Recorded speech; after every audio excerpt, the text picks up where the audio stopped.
মাঠ প্রশাসনের যে অবস্থা সেটাতে কোনোভাবেই এটা একদমই, আমি যদি বলি দ্বিদলীয় একটা আলো মানে আবহের মধ্যে তারা আছে।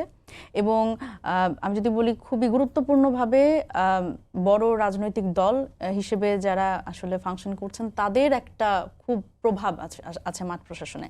এবং দেখেন আমলাতন্ত্র তো আসলে আমি যদি বলি এইটা তো একটা এখন এই বর্তমান বাস্তবতা, এবং আমলাতন্ত্রের একটা অভ্যাস হচ্ছে প্রভুভক্তি, মানে ক্ষমতার খুব কাছাকাছি থাকতে চায়, এবং ভবিষ্যতে যারা আসলে ক্ষমতায় আসতে চান বা সম্ভাবনা আছে বা এই ধরনের আভাস আসলে মানে যখন তারা পান তখন আসলে সেই বলয়ে তারা ঢুকতে চান। সুতরাং এই আমি যদি বলি 5 আগস্ট পরবর্তী সময়ে একটি বড় রাজনৈতিক দলের মানসিকভাবে তারা আসলে ক্ষমতায় এসে গেছি এইরকম একটা ব্যাপার, এবং তাদের নেতাকর্মীদের মধ্যে এবং তৃণমূলে এই বিষয়গুলো কিন্তু আমরা দেখতে পাই। সেই জায়গা থেকে অনেক ক্ষেত্রে আমরা দেখি যে আমলাতন্ত্রের মধ্যেও এই একটা ব্যাপার যে ঠিক আছে ইউনূস সরকার তো চলে যাবে, কিছুদিন হলেই চলে যাবে, তো এরপরে যেই গভর্নমেন্ট আসবে সেই গভর্নমেন্টের মানে যারা আসলে সম্ভাব্য মনে করছেন তারা তাদের সেই আমব্রেলার নিচে ঢুকতে চান। তো সেই জায়গাতে আমি শুধু যদি বলবো যে রাজনৈতিক দলের সমস্যা তা না, আমাদের ওই আমলাতন্ত্রের তো ওই প্রভুভক্তিটা আছে, না হলে তো তারা এভাবে করে এক্সপ্লয়েট হতেন না। এবং দেখেন এই জায়গাতে আমরা বলছি যে প্রশাসনের কত গুরুত্বপূর্ণ একটা ভূমিকা আছে। এই নির্বাচনের কথা যখন আমরা বলি, এই প্রশাসনের যারা আছেন দায়িত্বরত তারা কিন্তু রিটার্নিং অফিসার হিসেবে কাজ করবেন, এবং এই রিটার্নিং অফিসারের একটা কেন্দ্রে রিটার্নিং অফিসারের যে মানে তার যে আসলে ক্ষমতা, এই ক্ষমতা আসলে সে যদি ঠিকঠাক প্রয়োগ করে তাহলে একটা সুষ্ঠু নির্বাচন ওই কেন্দ্রে হওয়া সম্ভব।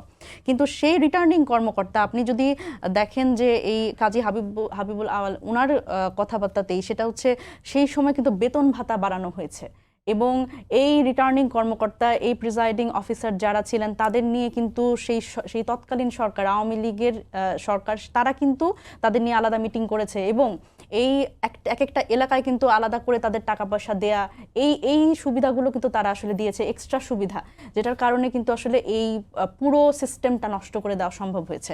সুতরাং এই জায়গাতে তো এখানে একটা বড় সংস্কার প্রয়োজন। এবং পুলিশের কি ভূমিকা, যখন একটা কেন্দ্রে প্রশাসনের এই ধরনের ভূমিকা থাকবে তখন পুলিশের নিশ্চয়ই এখানে একটা ইন্টারাপ্ট করার সুযোগ আছে। কিন্তু সেই জায়গা থেকে পুলিশের আমরা কি ভূমিকা দেখেছি, পুলিশেরও কিন্তু কোনো ভূমিকা দেখিনি।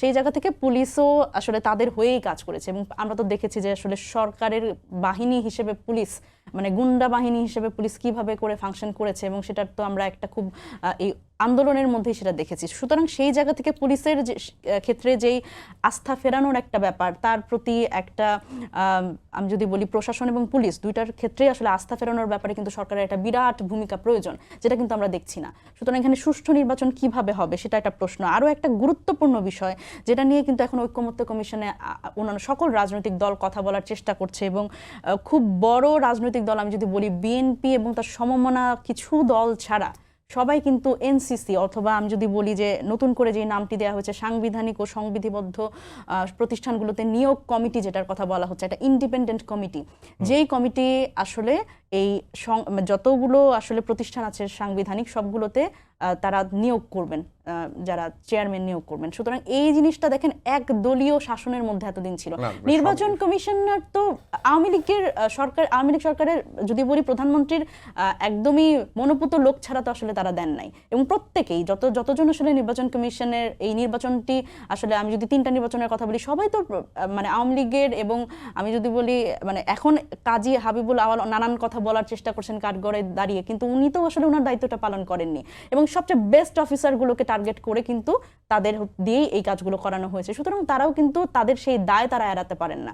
সুতরাং এই জায়গাতে অবশ্যই ইন্ডিপেন্ডেন্টলি ফাংশন করা উচিত, এবং সকল রাজনৈতিক দলের কিন্তু এই জিনিসটা কিন্তু মানুষের মানসিকতাই তো পরিবর্তন হয়নি, রাজনৈতিক সংস্কৃতির পরিবর্তন হয়নি। আপনি এনসিসি করেন, উচ্চ কক্ষ করেন, যাই করেন, সংবিধান সংশোধন করে সবকিছুই করেন না। এখন দেখেন একটা সিস্টেম আপনি তো বলছেন তাহলে ওই পারের কথাটা, আমি যখন বলছি নির্বাচন আয়োজনের কথাটা, আর আপনি বলছেন ভোট যারা দিবে তাদের একটা মনস্তাত্ত্বিক পরিবর্তনের ব্যাপার, সেটাও আমি আসছি।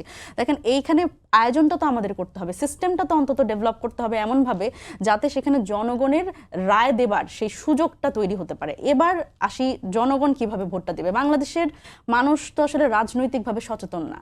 বাংলাদেশের মানুষ, আমি যদি বলি গত 3টা নির্বাচন এইভাবে করে অবৈধভাবে করার ফলে যেটা হয়েছে, মানুষ তো ভোট দিতেই ভুলে গেছে। মানুষ জানে, এবং এবং আপনি তৃণমূলে গেলে দেখবেন যে তারা মার্কা দেখে ভোট দেয় এখনো।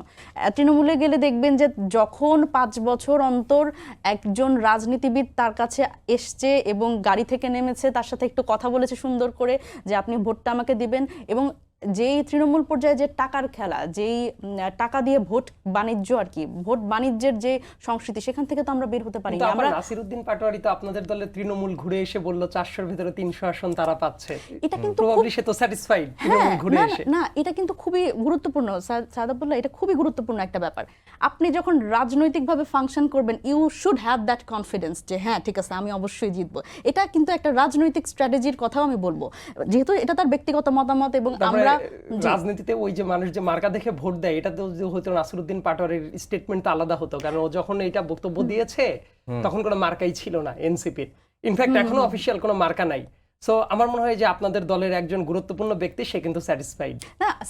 স্যাটিসফ্যাকশনের জায়গা দেখেন, একটা অ্যাম্বিশনের জায়গা আছে, অ্যাসপিরেশনের জায়গা আছে। অবশ্যই এনসিপি সেই অ্যাসপিরেশনের জায়গা আছে, যা কারণ বাংলাদেশে এই মুহূর্তে ডেমোগ্রাফিক ডিভিডেন্ড যদি আমরা দেখি, আমরা 40% সুইং ভোটের কথা বলছি।